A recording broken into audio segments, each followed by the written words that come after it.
Hey everyone, and welcome back to another video. And in this video, I'm going to show you how to share photos on your Samsung Smart TV from your iPhone. Now this video is going to be short, sweet, and simple, guys. There's not going to be a lot of steps involved. But first things first, you want to make sure that your TV and your iPhone are connected to the same exact Wi-Fi network, okay? So that is step one. So make sure that both devices are connected to the same Wi-Fi network, because that is often the case or problem in which why people can't play photos or share photos from their iPhone to their TV.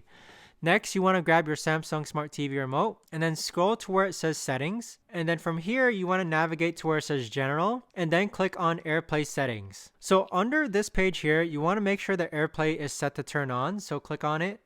And notice how it says off, but if I click on it again, it'll now say on. Next, grab your iPhone and then swipe down until the control center appears.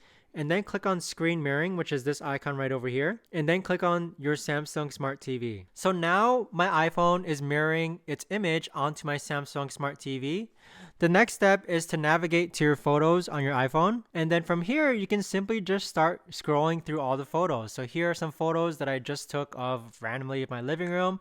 But that is essentially how to share photos on your Samsung Smart TV from your iPhone. But if you guys know of a better or easier way to actually do this, let me know in the comments down below. I would love to know. Thanks so much for watching, everyone, and I'll see you guys all in the next video.